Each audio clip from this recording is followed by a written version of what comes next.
What's up, you guys? Welcome to The Imagination. I'm your host, Emma, and today I'm honored to have back on the show once again, podcast regular, United Church minister turned whistleblower, Canadian hero, humanitarian, loving father, published writer and author, public speaker and podcaster, documentary filmmaker, Nobel Peace Prize nominee, co-founder of the International Tribunal into Crimes of Church and State, righteous soul, and eagle strong voice, Kevin Annett. A little bit about Kevin, if you've missed any of his incredible episodes, or if you're new here, and a recap of our past episodes and a sneak peek into what we will be talking about today. Kevin stands as a fearless Canadian whistleblower, a former United Church minister transformed into an unyielding voice for the voiceless, whose relentless crusade has pierced the veil of unimaginable darkness at the heart of global power structures. Born in Edmonton, Alberta, Kevin entered the ministry in the early 1990s, serving indigenous communities in Port Alberni, British Columbia, communities scarred by the brutal legacy of Canada's government-funded, church-run Indian residential schools. What began as pastoral care unraveled into horror as survivors confided tales of torture, rape, sodomy, unexplained deaths, and systematic genocide orchestrated by the United, Anglican, and Catholic churches. Refusing to stay silent, Kevin demanded investigations and reparations, even as his superiors warned him to remain quiet. By 1995, his outspokenness cost him everything. The United Church fired him without cause in a rigged expulsion from ministry, blacklisting him and shattering his career, marriage, and reputation. Yet this injustice ignited an indomitable spirit.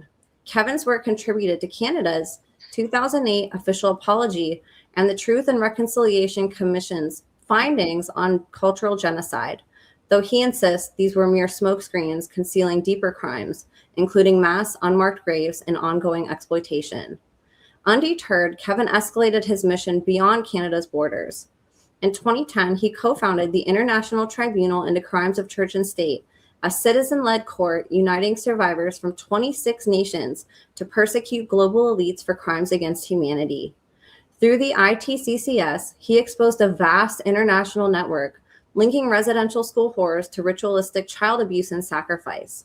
His most explosive revelations center on the Ninth Circle cult, a centuries-old secret society embedded at the Vatican's rotten core, involving high-ranking Vatican officials, European royals, politicians, and other elites who engage in ritual child sacrifices to appease ancient occult rites.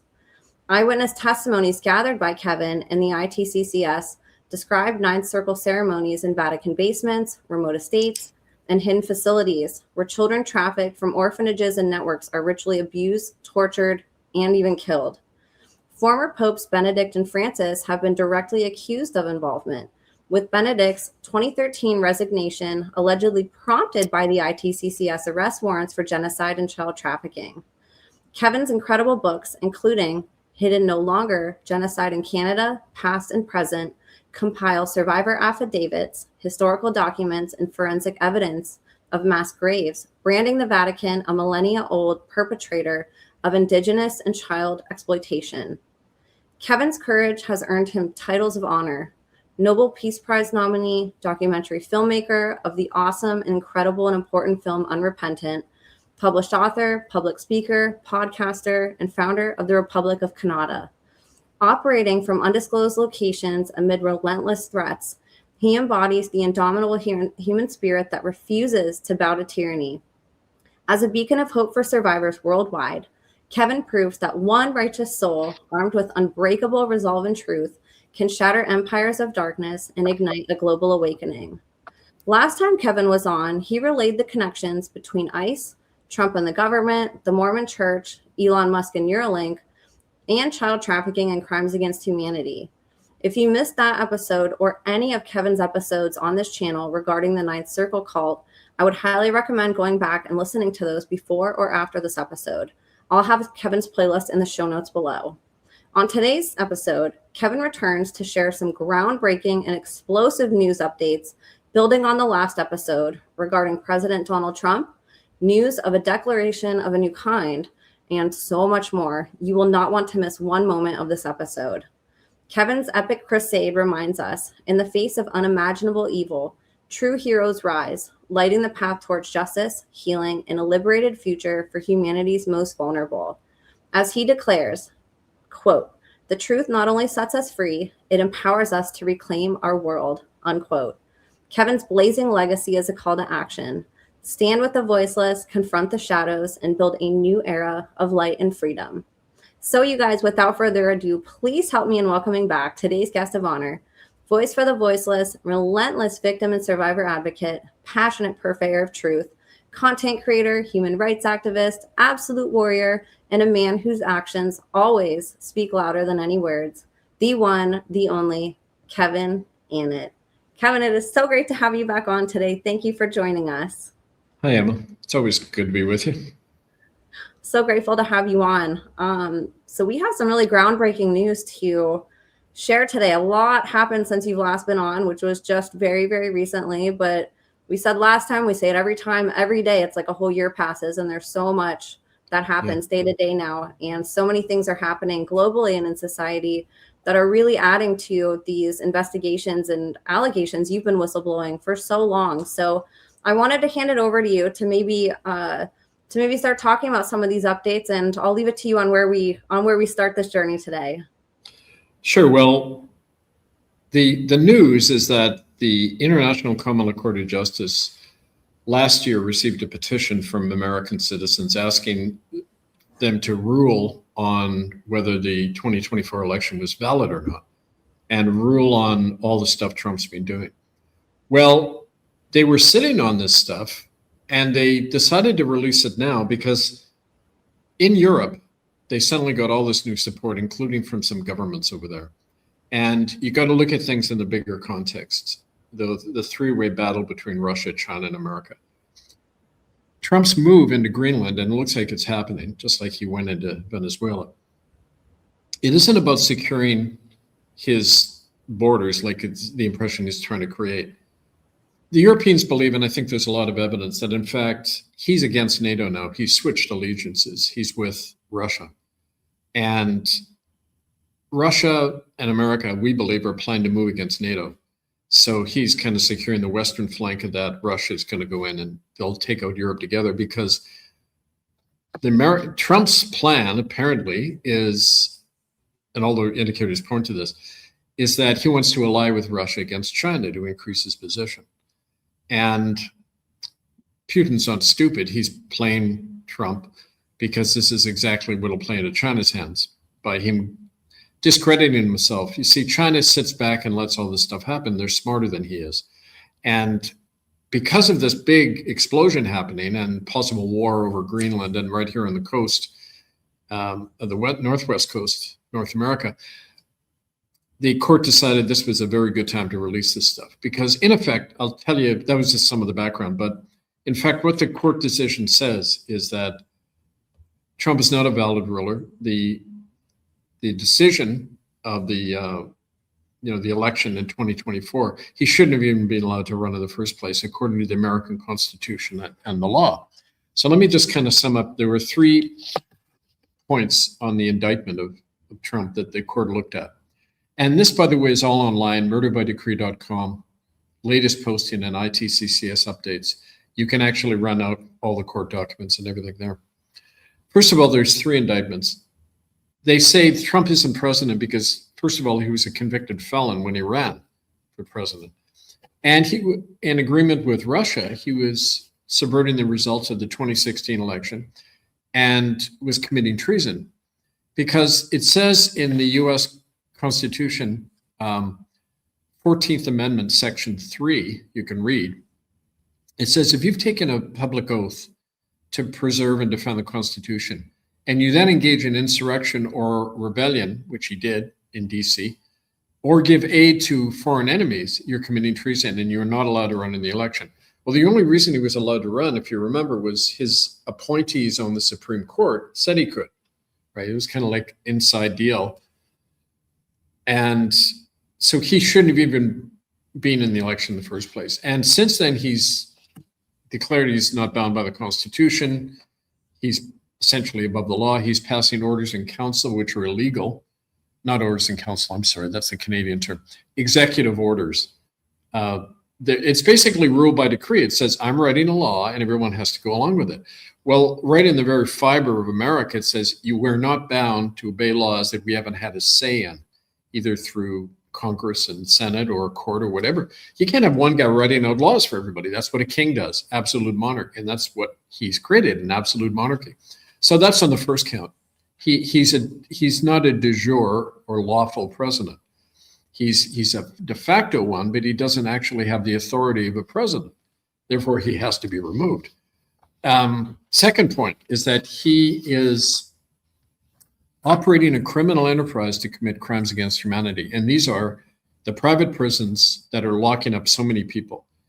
And basically, these prisons are being run as slave plantations. They utilize slave labor. They traffic whole families.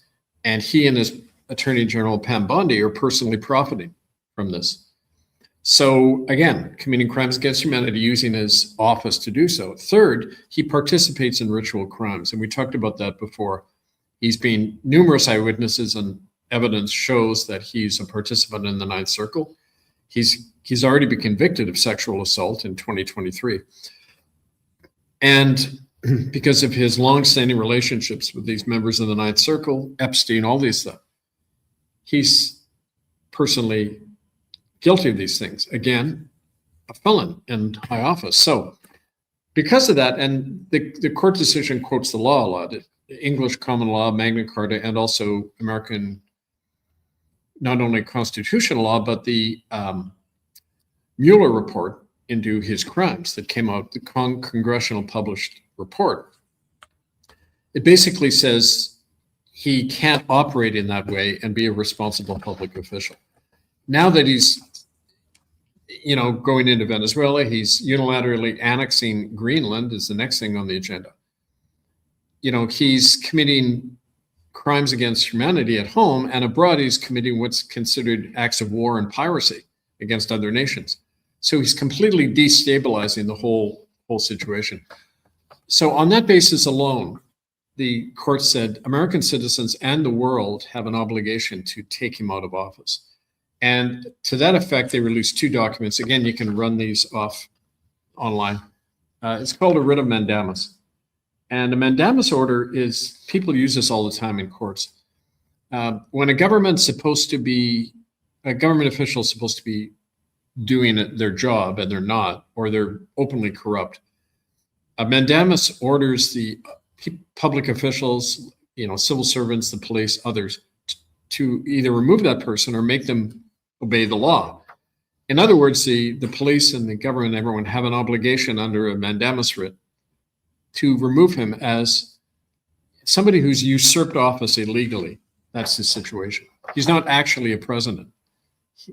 Second thing is the arrest warrant. This can be used anywhere in the world to detain him and to enforce the decision of the court. So the thing, when people always say, oh, this court has no power, it's not true.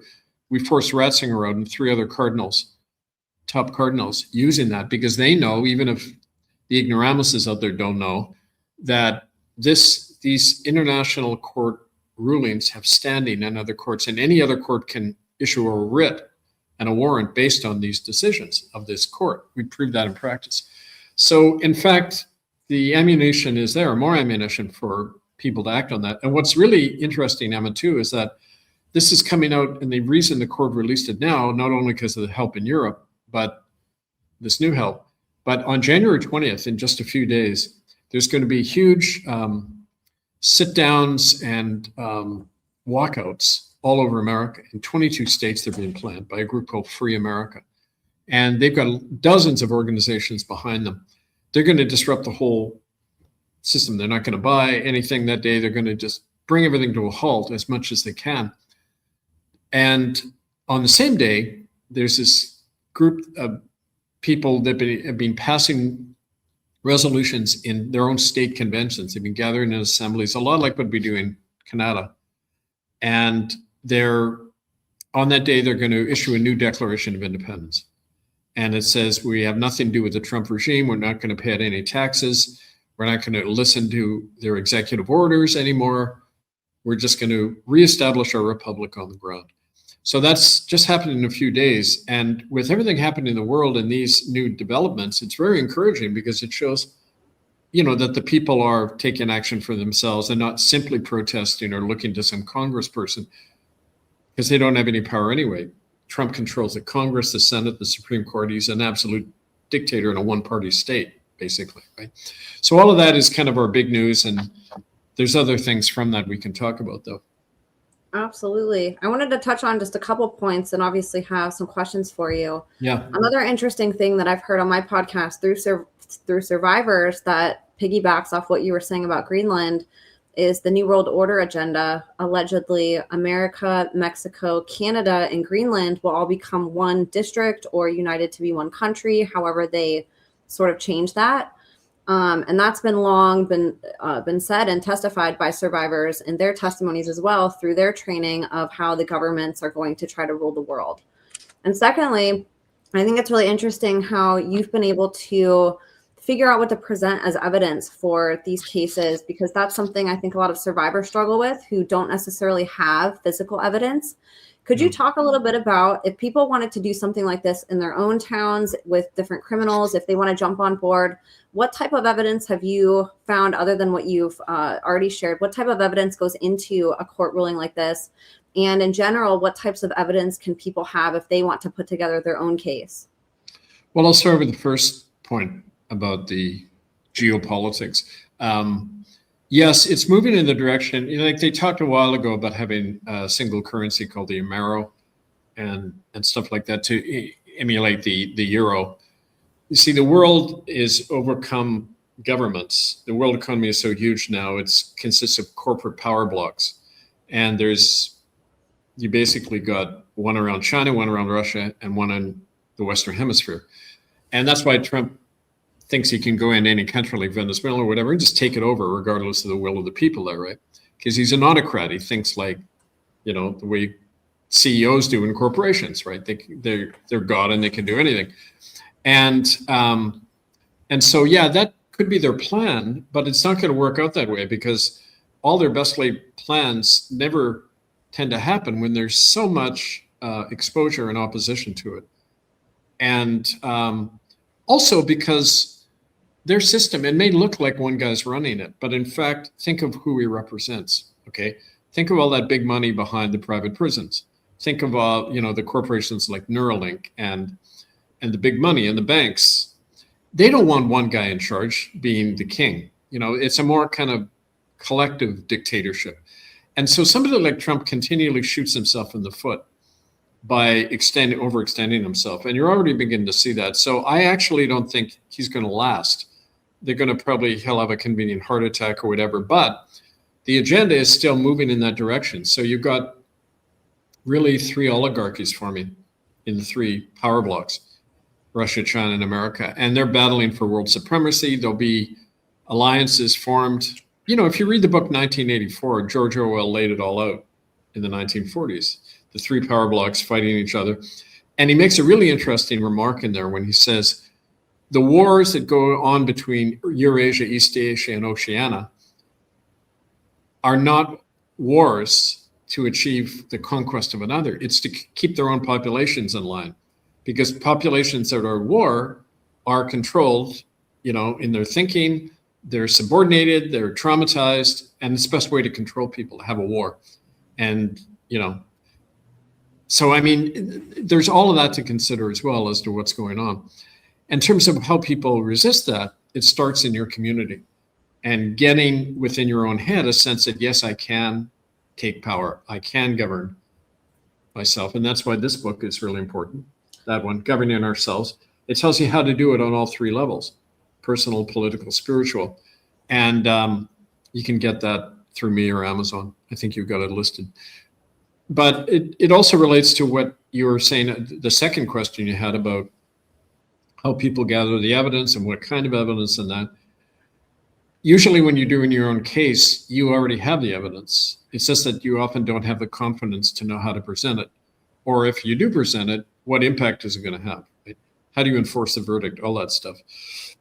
You can't let those concerns get in the way of the fact that, you have an experience, you have hard evidence of how you've been wronged, you've got to put it on the record first. And there's a whole way to do that in what's called a statement of claim, where you lay out the facts in point form 1, 2, 3, 4, 5. What's the crime that happened? Who did it? When did it happen? What went on? And what kind of remedy you want? And, like we've laid that out in a lot of our books, the common law training manual, and that there's a complete description there of how to do that. It's also really a question of learning how to fight. And you can't fight a system if you still have illusions about it. And the biggest fight starts in here with the illusions and naivety we have about, well, if I do this, I'm sure it'll get a result. Somebody's bound to respond. It's just so unjust. You get that all the time from people. The thing to understand is we're in a totally new ballgame now. There's no more rule of law. There's no democracy. It's an arrangement, as we've seen, right? And all they do now is use brutal force to keep people in line. So it seems overwhelming at first, but don't forget, it's like the little man behind the big mask. It's like in nature, there's creatures that like puff themselves up to scare other creatures, but that's only because they're so weak, right? They have to scare off their adversary because they are so weak.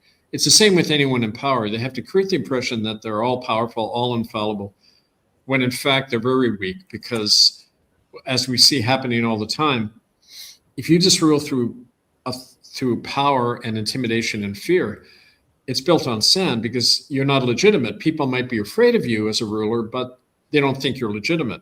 And when you lose legitimacy, you fall, right? That's a simple equation. And we see that happening more and more. You talk to the average person in the street, they don't have faith in the system. They know all the politicians are corrupt. They're all lying in their pocket. They're going along not because they support it, but because they don't see an alternative. Yeah. We present an alternative in our common law courts, like we're doing in our assemblies, everything we're doing. And that in itself is a victory. So when you state your case publicly, you're putting another nail in their coffin by saying, look at what they're doing, right? And that's changing the way everyone thinks. And that always precedes any revolution. Like John Adams' famous line, he said, before any shots were fired in Lexington and Concord in the American Revolution, the people's hearts and minds had already been won over. They wanted a revolution, right? Then it was just a matter of doing it. And I think we're in that stage right now too, and it's a very exciting time to live because we're seeing people reach that conclusion. And now we need to organize that and to unite with a common objective, right, of returning power to people so that they can govern themselves outside this whole corrupt, murderous corporate system, right? I love that you brought up that these people are actually weak, because I think we get in our own way sometimes, getting frustrated and even fearful and just being submissive, being like, well, these are the most powerful people in the world. Like, we can't do anything. We're just one person. And we've done full episodes on this whole theology before, just of, overcoming those barriers. Yeah. But one of the things that we realize whenever you listen to survivor testimonies and whenever you understand who these people are, they're psychopaths. Psychopaths get off on harming or abusing or having control and power over things that they perceive to be weaker than them. Look at what they've done to us. They've literally mind controlled not just individuals in mass, but society as a whole globally. They've had to try their best over generations and decades to dumb us all down. And the only way that they can have power over us is if they share less knowledge with us than what they know. So again, they have that psychopathic mentality. We're all big and bad and we're going to control you and we're all powerful, but only because we have all these hidden knowledges, these hidden religions, these hidden mysteries, these hidden secrets. We're doing all these things behind the scenes that you don't know of. And that's the only way that we have power over you, because we have knowledge that you don't. And so you see how psychopathy really seeps into their rulership, and how we're not actually weak. We just don't know and have as much information as them to know what to fight, what we're fighting, and that we are way more powerful than them. And that's why they've had to try to dumb us down. Because if we were all on an equal playing field, they'd never get away with what they're doing. And that's slowly where you're helping us get, is that knowledge, so we can sort of step up to their level and say, I'm keen to you now. You don't have my power anymore. I know what you're hiding from me. I know the knowledge and the abuse that you've taken and perpetuated on my ancestors. And we're taking that back, and we're not letting this go another generation with happening. That's all true. And one of the things you recognize when you're working with people a lot over the decades is that, and you learn these things through experience, the way I had to, the way anyone does. But that's why the first important lesson is never deny your own experience. Never deny what's happened to you, because it's the best teacher, right? At the same time, I'd say that the big question remains, why do so many people go along? And when you're in a psychotic culture, unfortunately, everybody shares the psychosis to some degree, right?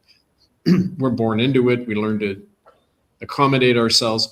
And there was a really important book written called The Mass Psychology of Fascism. It was written in 1934 by a guy called Wilhelm Reich. And he saw how Hitler came to power, and he was analyzing the way people were thinking. And he created this term called little man, the little man syndrome. And we're all raised to always defer to other people. Well, in a time of crisis, a guy comes along like Hitler or Trump, right? And all the people who are crushed see in that figure who they would like to be, right? So, somebody above the law, somebody who doesn't have to answer to anything, all powerful, and they subordinate and they actually live through that person. It's very strange. They lose their own identity. And that's why when you see all these people thinking that these proven criminals, they are handing over all their power to, and half the electorate vote for this guy in 2024.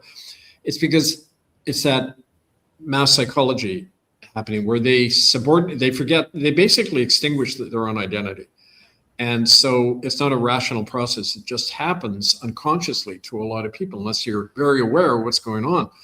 And so the thing too is that in a crisis time, a culture becomes increasingly crazy at the top. So in fact, the further up you go in a system, the more dissociated you have to be to operate it, and the crazier you become.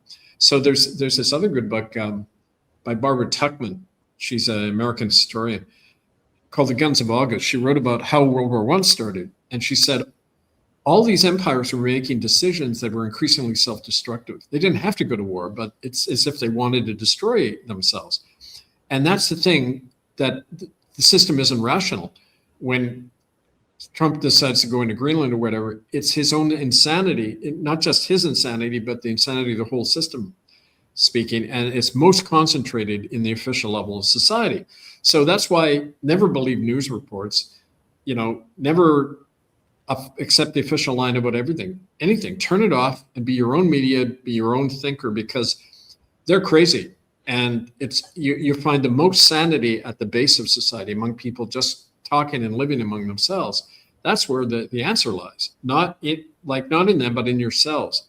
And so I think you've got to keep all that in mind, that the insanity isn't just in them, but it affects everybody, unless we become grounded spiritually, like in the land, get out of the cities, remain close to Mother Nature and the things that make us human. And that'll keep us less fogged than, it's easy to become, right? Totally. And of course, we have to remember that these are the all big and powerful people who in their spare time at night and on off times, whenever the cameras are off, abuse children. It's like, how big and powerful really is that person if they have to do that with nobody watching, in secret, and they pick on little kids instead of somebody their own size with the same knowledge as them and the same strength, So it really is just disgusting. And it's important to remind ourselves of that in our midst of, hopelessness and despair that we can feel, that these aren't unbeatable, untouchable people. These are just people who have gotten away with secrets and with feeding on vulnerability, fear, trauma. They've abused all of us, and we have a lot of recovering to do, but taking back that power is the first step, I think, always in trying to approach this, because it's not hopeless and there's so little of them compared to all of us, and it's so neat to see these different pockets of people in the United States and beyond that are really getting together and realizing that they can take their power back and using these alternative methods.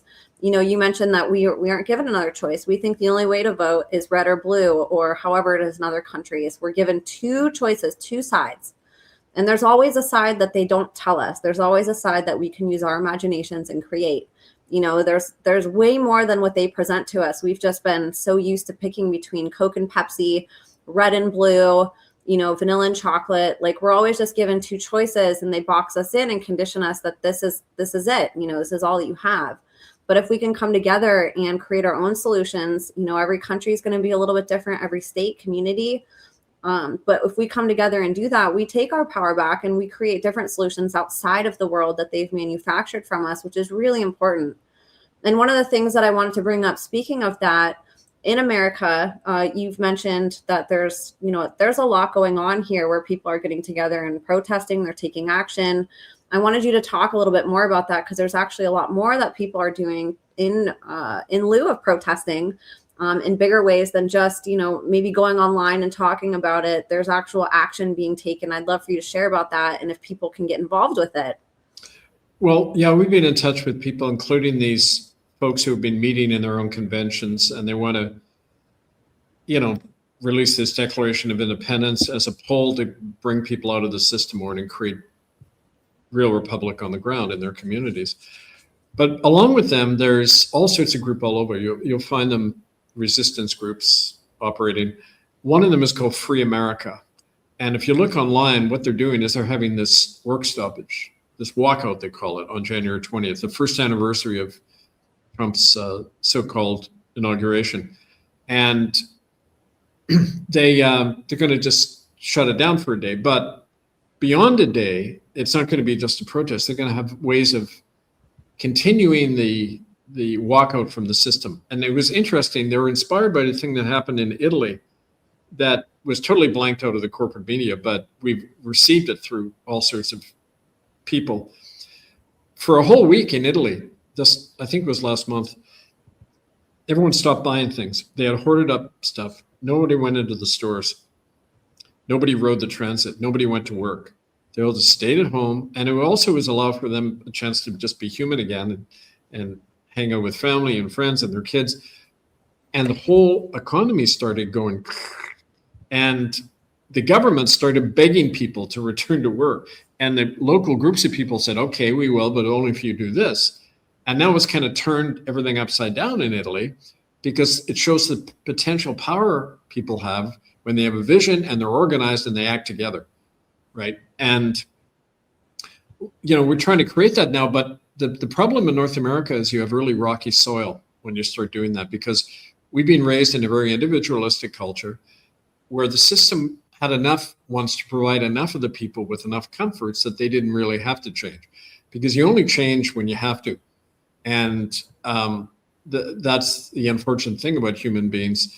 Knowing that a child's being killed down the street is not enough reason to go and risk your life for most people. And, it's only when it happens to your child and your own door gets kicked in, that's when people realize there's something going on.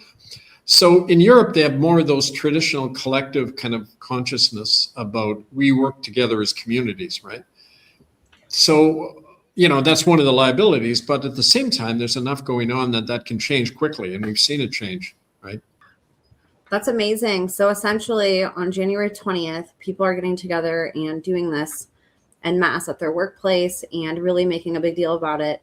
If there's anybody listening who maybe would be able to help with media coverage or any way that they can help get this word out, what's the best way to contact you?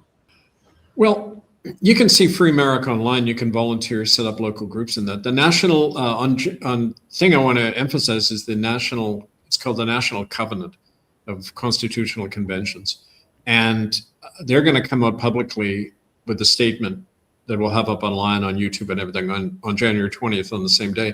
But you can reach them and our other contacts. If you write to the tribunal office, ITCCS office at protonmail.com. Also, I'm angelfire101 at protonmail.com. And we can, connect you with the people in your community. Okay. I think it's important that we get this out. It would be amazing if we could get tons and tons, of people participating in this and really making a statement and helping get media coverage and podcasters to talk about it, and just to sort of, take a stand once and for all and have it be covered globally. And one of the things that I wanted to bring up was this Declaration of Independence. Would you be able to talk a little bit about exactly what this is and sort of, of course, what makes it different than the current one that we have? Well, the current one was There it is. The current one, I actually don't want to read from it yet because they're not going to release it till the 20th, but I will refer to it. The U.S. Constitution now was written as a conservative response to the American Revolution, because don't forget, in the original Declaration of Independence, all men are created equal. Okay, and unalienable rights, they said. It can't be estranged from us. It can't be taken from us. They're inherent. That's not what the U.S. Constitution says. The U.S. Constitution said, well, no, now that we have a government, we're going to have things like an college of electors.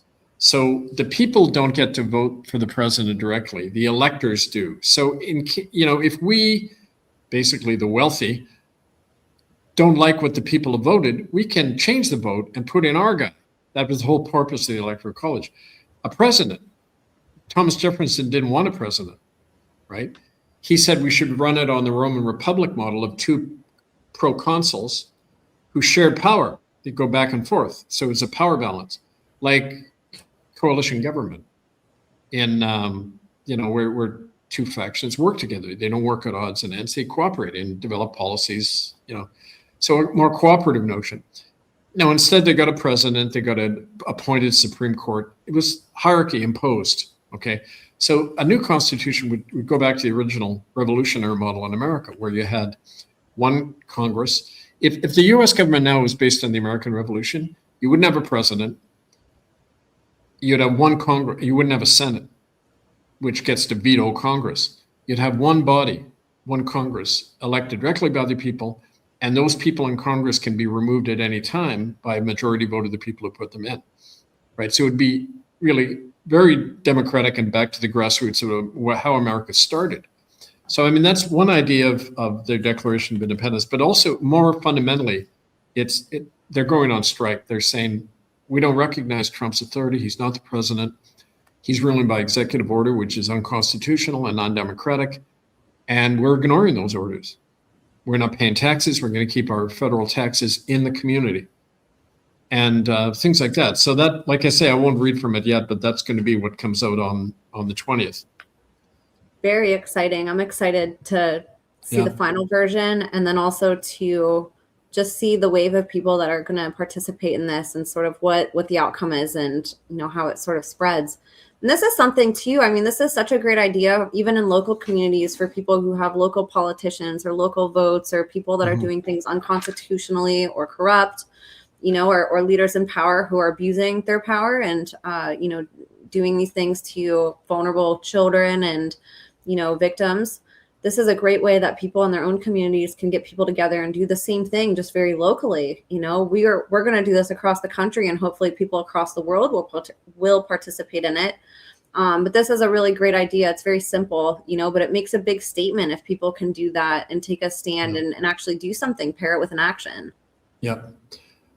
Well, yeah, exactly. And, it's always a difficult thing when you look at the problem too big. You've got to see what you can do. And this is what we always try to do with people. And the purpose behind these court cases is show people they can have an effect, an impact, even in a small way, then leads to a bigger. It builds a confidence, right?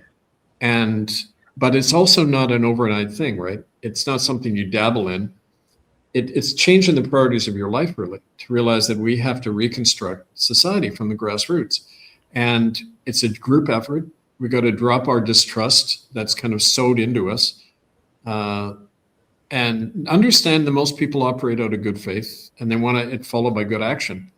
And it's in our hands to do that. And when that does happen, I've seen those times when it does happen, you have a sense that, the people are immortal. We are unbeatable when we start taking action in our own name and stop looking to these criminals in office to somehow deliver us, which they'll never do. They'll just deliver us into more misery, right? Totally. And so for the January 20th events and this declaration, what do you hope will be the final outcome of all of this? A new American Revolution, what Abraham Lincoln in the Gettysburg Address called a new birth of freedom. So Jefferson said this too. He said, America needs a revolution every 20 years or it'll die. he said that just before he died, that in other words, in every generation, we need to have a new revolution. And like no one ever said that before in any country in the world. Because, once power exists for itself and it tends to become more autocratic, but the idea of the people overthrowing the government every 20 years, I mean, that's treason in Canada. But in America, a lot of people like that idea because you've been raised with that idea that we are the government serves us. So if we want to change it, fine. Now, that doesn't mean fighting each other to do it, though, right? It means learning how to, and this is a big lesson for Americans. I know being half American myself, I got these two poles in me, right? Because the British tradition says everyone cooperates for the greater good, under a king, and that's their problem. But it was this feudal idea that everyone had a place and they all work together. But the American idea coming out of the Enlightenment is that we're all individuals. We can set our own path. It doesn't matter what your background is. You can create a whole new destiny for yourself alone, right? We've got to extend that now to say it isn't just about us. It's about we the people. Like, what does we the people mean?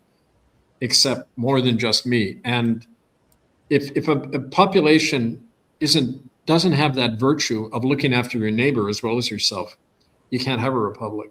It's got to be based on what's good for all of us, especially the weakest and the poorest and the people who don't have a voice. That's always been a driving force in the better side of America, right? To ensure justice for them. And who more weak than a child, right? And more needful of this. And the children who are suffering as we speak in these immigration prisons, private prisons, being trafficked, just so these guys can get even more of their ill-gotten money, right? 100%. And speaking of some of that, have you had any updates? The last time we did talk about ICE, we talked about some of these other tyrannies happening. Yeah. Have you received any updates regarding the Neuralink, ICE, Trump, fiasco scandals that you've been uncovering?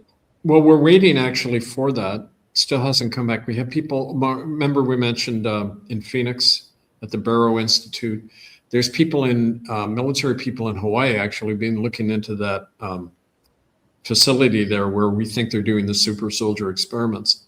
Because don't forget, like the popular idea is that, well, this Neuralink is a recent thing.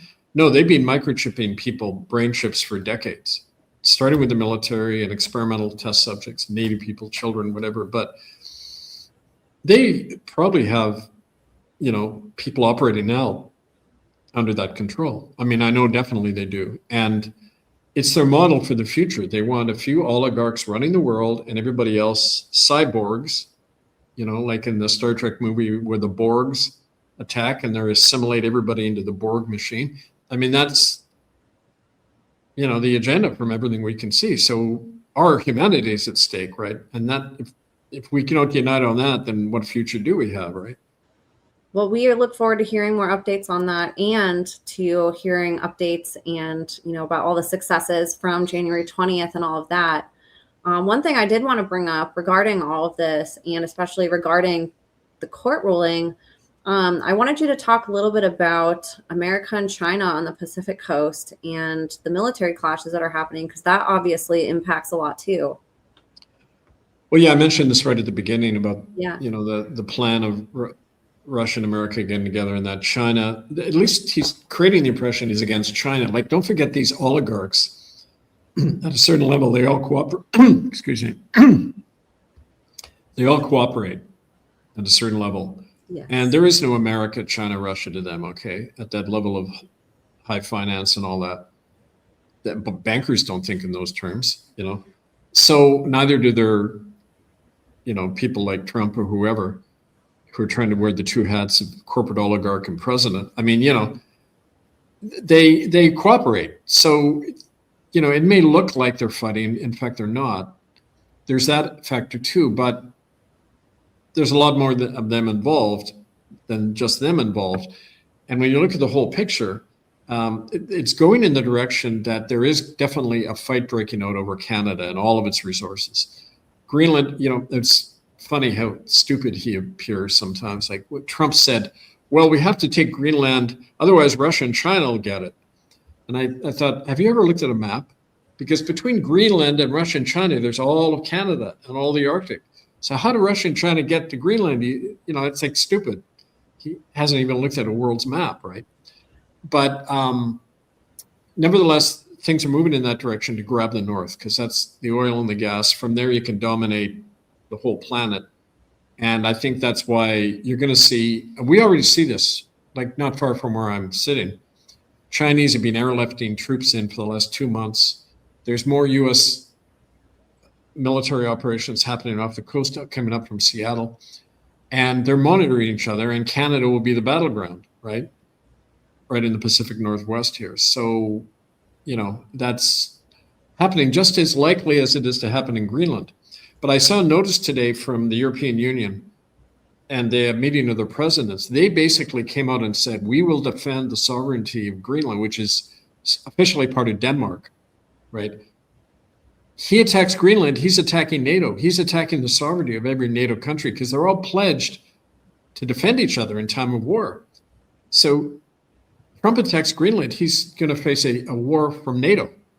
And now, whether that's his intent, that's what the outcome is going to be. And so this whole northern area could explode very easily. Wow. Yeah, that's really important for people to know. I think some of this stuff, whenever we see it come up in the news, it seems so separate from us, or that it's its own individual agenda. And we don't always realize how these things are going to affect all of us in the future if these things go through, and what they mean, what the consequences are for these things to actually happen. We just look at it like, oh, who cares? Venezuela, Greenland, like that's not my country. I don't really need to worry about that. It's just something that's happening, when it all really goes into a bigger agenda. And it's really frightening to think, if we don't do something about it, all this stuff just going to creep up and happen, and it's going to be too late by the time we do anything. It's never too late. I mean, short of the planet getting nuked, but I mean, which they could certainly do at the time. Well, the thing is, they're not going to, because why would they throw away all their wealth like that? It's exactly. Yeah. People said, is China going to invade Taiwan? No, because the Chinese are smart. They've read Sun Tzu in The Art of War. They say, let your enemy destroy itself. So, just sit back, let America do all this stupid stuff all over the world and make themselves look like the aggressor. And China will pick up the pieces like they're doing now. They own the economy more and more. And so, no, but short of the world dying, which it's not going to do right now, there's a lot of leeway for people to take action, and there's a lot of possibilities. Nothing is written. It's like two basic facts of the universe: constant change and uncertainty. I mean, that's just law of nature. So we don't know what might happen, but it does depend on us more and more. Absolutely. And so talk a little bit about how this relates to the Republic of Albion, because there is a lot of connections between all the different things that you're doing.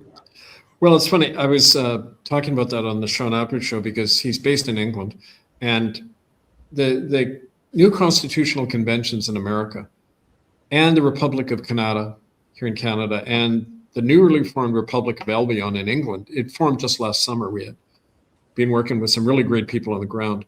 And with all this stuff happening with the NATO-Trump conflict, things are really heating up in England as well. There's people doing very similar things to what they're doing in America. And so what we're going to do is we're going to start building more direct links between our different republics. And I want to tell people what this involves. It isn't just America, Canada, US, or America, Canada, England. There's indigenous nations like the Chilcotin people right in north central British Columbia here.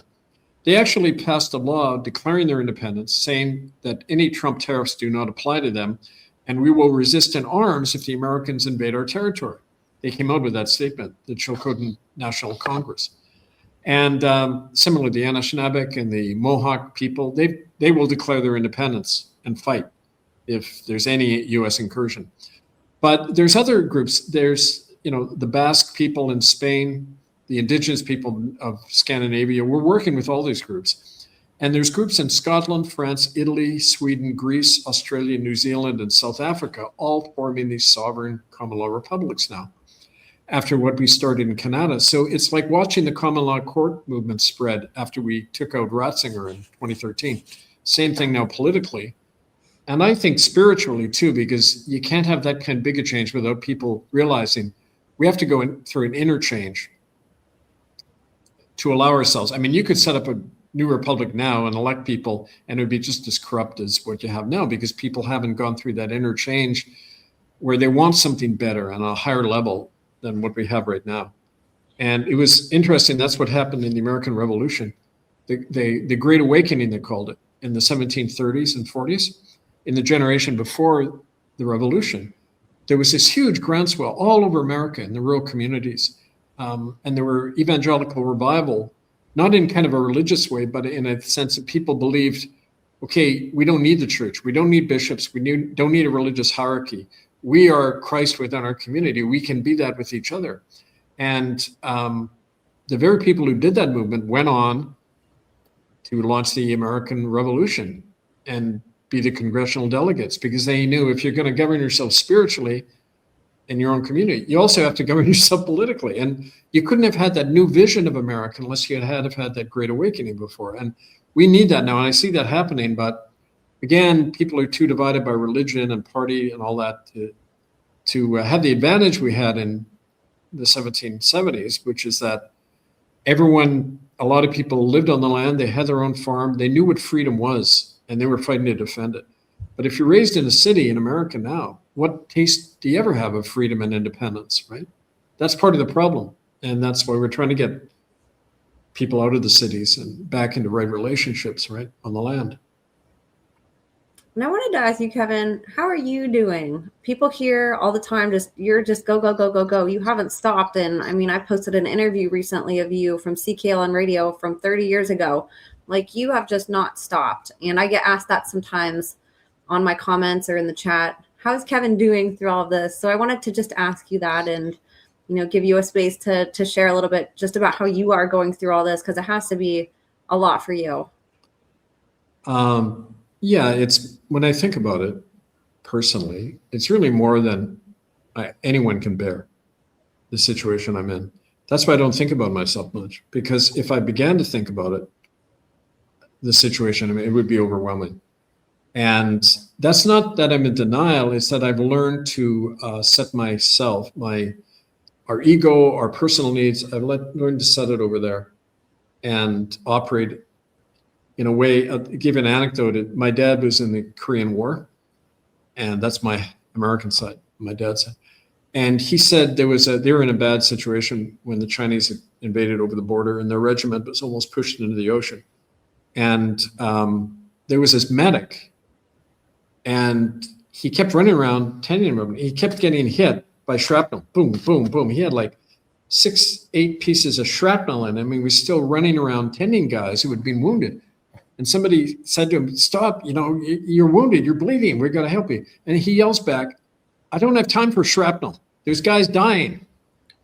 Okay, so I thought of that tremendous human ability we have to just, when we're focused on others and on a higher purpose, what we go through individually kind of pales. It's not like we're in denial about it, but it's not as important as that child's life or the struggle we have to do. And I've been really blessed from a young age. I've always been like that. When I was a kid, I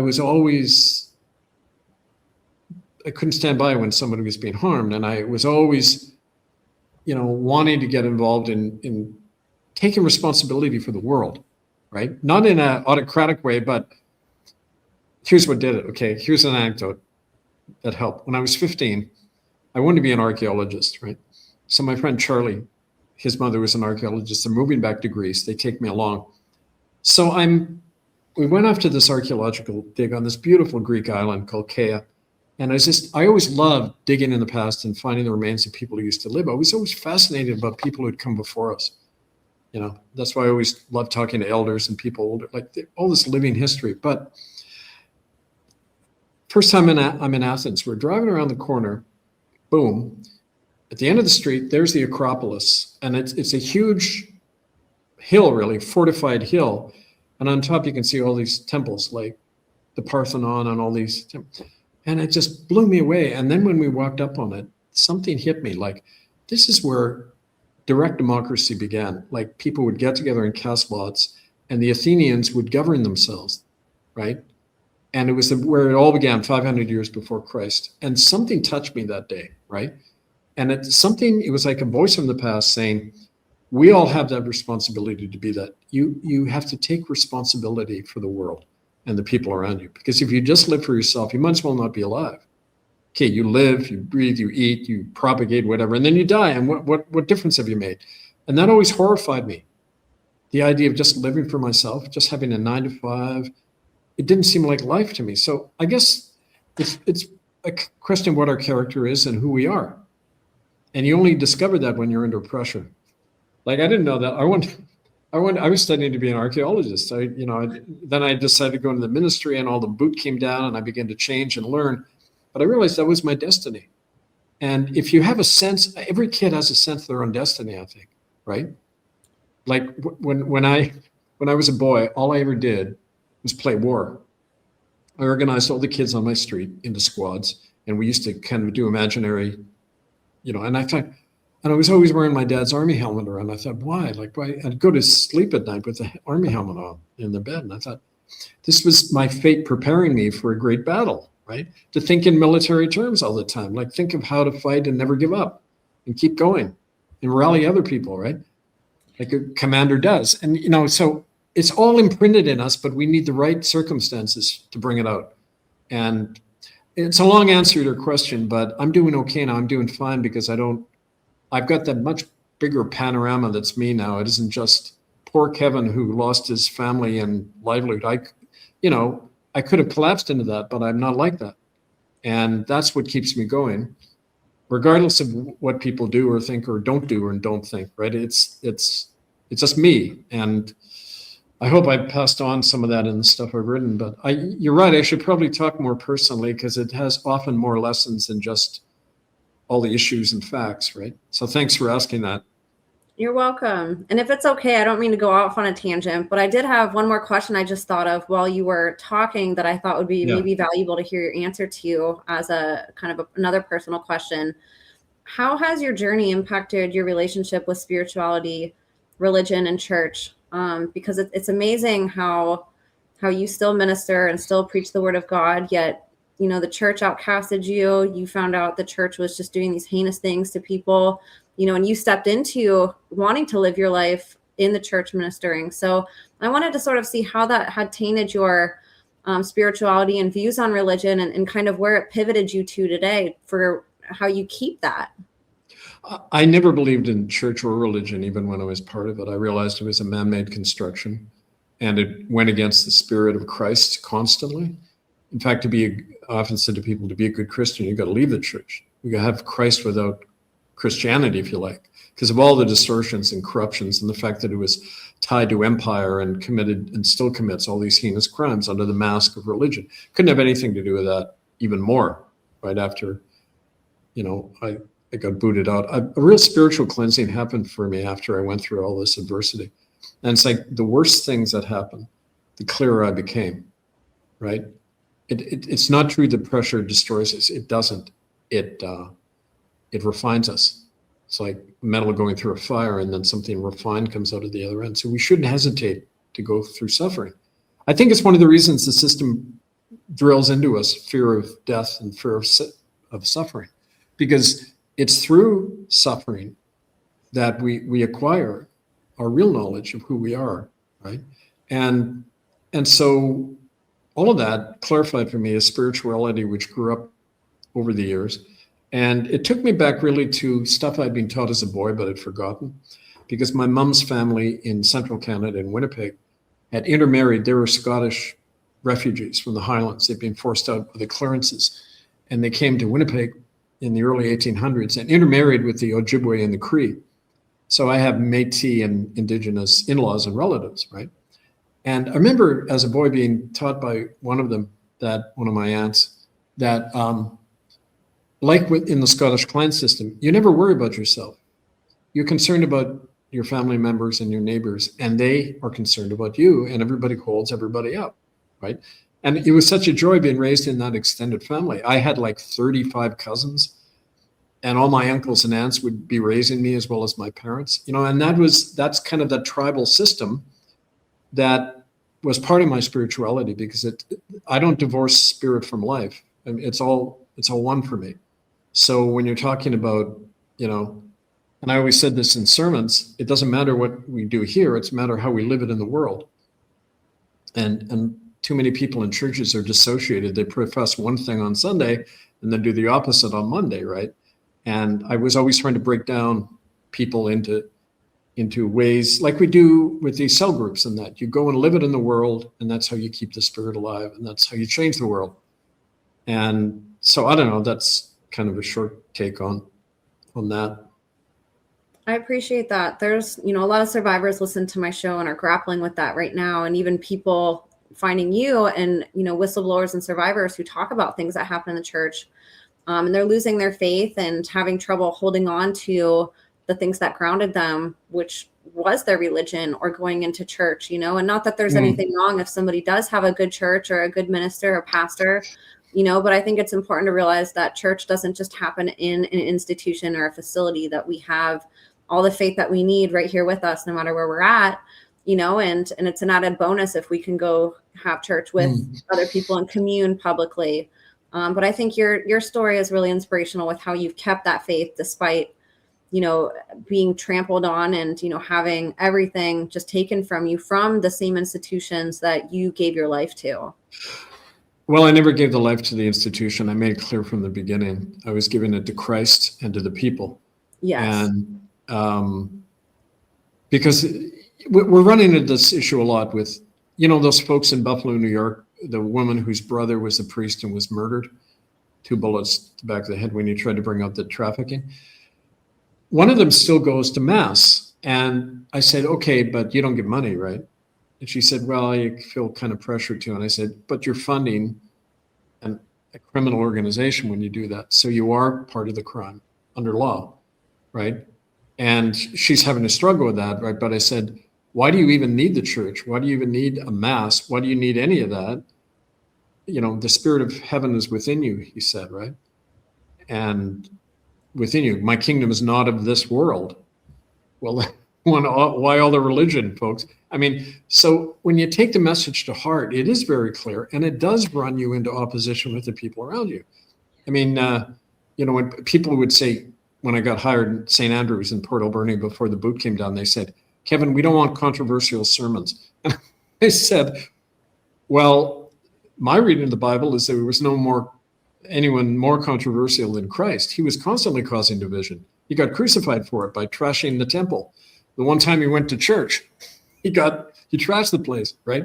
So I said, division is part of life. When cells divide, right? Create something bigger, right? Division and change, it's just part of it. An oligarchy, an empire doesn't want change. They want everyone to be uniform. And the church, Christianity grew out of the Roman Empire. It didn't grow out of Christ. That's the thing to always keep in mind. So you can get back to the source all the time, but it takes a deep personal step. And it means breaking from what you've known and what's comfortable, and even from family and friends. But, it's, like Jesus said, my mother and brother and siblings are the ones who do the will of God, not the ones necessarily I was born with, right? And my last question, just on this topic that goes along with it, for people out there, especially those who have suffered so greatly, like the survivors who have given you testimony for all these years and even today, for those people that say, why would God do this to me? Why didn't God stop this? What would you say to that person? Well, if you take God, again, we've got to say what we mean by God. Say fate or the hidden hand of the universe or whatever is looking over our destiny. If it happened, it's for a reason. It doesn't matter how bad it is, it's for a reason. Like when I lost my children, I thought, God's turned his back on me. This is Satan, right? How could he put us through pain? And my little daughter is 6 and 3. How could they go through such suffering? But out of that came something bigger that's helped untold numbers of people. And it's like we had to go through that fire so that we could change and this bigger thing could have happened, because there wouldn't have been talk in Canada about residential schools or healing or any of this if I hadn't taken that step. It came out of that decision I made, right? Through that suffering. So in the long run, you can see, okay, there was a purpose here. In the short run, it doesn't seem like like forget who said this, doesn't matter, but when you're being cleansed, the actions of angels on your life seem like devils ripping your heart apart. But in the final, you see that it was an act of cleansing, right? To free you from these unnecessary chains that you put on your life, or life had put on you. And so it's all about liberating ourselves from things that we equate with goodness because they're so comfortable, right? Most of what the things we do in our life, we're used to them, and therefore they're good, and we rely on them, but they couldn't be. Maybe they're at the expense of other people. Maybe at the expense of something within us that has to come out for a higher purpose, right? So suffering, I wouldn't frown on it. It's usually a way of clarifying and putting us on a different path, if not a better one, right? Yeah, and survivors are just the biggest examples of that, of what can come out of the most extreme suffering and darkness is the brightest light, and you've also demonstrated that as well. And I appreciate you answering that. I get that sometimes on my comments also, how can God let this happen? I'm losing my faith in God. And it's like, okay, we need to have some discussions on rooting us in this. We need to get our mind out of, again, the church and institution, and back to kind of these grounding kind of universal laws, and understanding better. And so I appreciate you sharing that from your perspective. Now, just a little bit ago, you showed us one of the books that is a great read, How to Govern Ourselves. What other books for people, and you can talk a little bit about that book more too if you had anything else to say on it, but do you have any other books related to these topics that we talked about today that people can go get? Well, this is really popular because it's simple and direct, and it talks about, it's really a spiritual based book because it talks about existence and the different aspects, our political life, our personal life, but also how it has to be based on spiritual, which is an overused word. It actually comes from a Greek word meaning breath, spirit, pneuma. It's inherent in us. Whereas religion means to tie people together, kind of in an unnatural way. Okay, so religion or spirit is the essence of something. Religion is how you describe it. It's like the difference between a storm and a weather report, I like to say, right? It's something, one's real, one's a description and a secondhand, right? And we get to the source in this, and that's why it's good. When you're taking on the problems, this was also our most popular book, The Nature of the Vatican, how the Vatican created the Western world and really a lot of the modern world, and how its crimes continue to go unexposed because it's so integrated in our corporatized world. It was the first corporation in history, Church of Rome. So it set the model for a lot of the problems we have now. And, of course, for folks in Canada who may be watching, how we set up the Republic of Canada in 2015 and kind of the vision that other sovereign republics are now using. So, those are some of them. You can see, these two as well, our two basic manuals, the Common Law Training Manual and the Whistleblower Manual, which I had the most fun writing this because I just kind of took my own experience of how I survived smear campaigns, takedowns, a whole bit, how I won against a huge institution.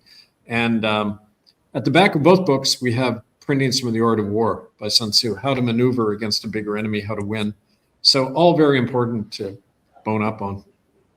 And where can people get those books? Amazon under my name, or from me. I think you have my link. Yep, murderbydecree.com. And I put all of those in the show notes, you guys. Kevin has so many books. That was actually just a little tiny fraction of all of them that he's written. So please go check out his library. And Kevin, was there anything else that you wanted to add on to the conversation earlier regarding the January 20th, regarding military, anything that we talked about today? Is there anything that you didn't get to share today that you wanted to? Just that besides getting involved and keeping an eye open on the 20th for these things, and it'll be all up on our website, murderbydecree.com, under ITCCS updates. Just the more we get involved in this, the more we have to grapple with the things within our own mind and life that keep us immobilized and chained to this system. And that's why it's really important to understand, I guess you could call it group psychology, how the things that we may consider common sense may not be. They could just be the things that are being pumped into our heads every day, and the things that we need to think in order to protect our comforts and security, which is often, before we change, that's our first impulse, right? We have to unlearn that. It's kind of like growing up, going from the egocentrism of a child to what it means to be a responsible man or woman in the world, right? Thank you for that. And we'll definitely be looking forward to having you on again for an update. And just as always, thank you so much for coming on today. It's always an honor to have you, Kevin. It's always good to be here. Thank you, Emma. And so for you guys listening, Kevin's links will be in the show notes, his email, phone number, websites. Unrepentant will be under there as well. Definitely encourage you guys to watch and share that documentary and to go through our library here on Sean Atwood's show or anywhere else where Kevin is and just listen to and support all of his interviews that he does. And please share on every platform that you possibly can. I'll have all my links below as well, you guys. You guys are the backbone of this channel, of this movement. Thank you guys so much for all of your support and for being here. God bless you all, and we will see you next time.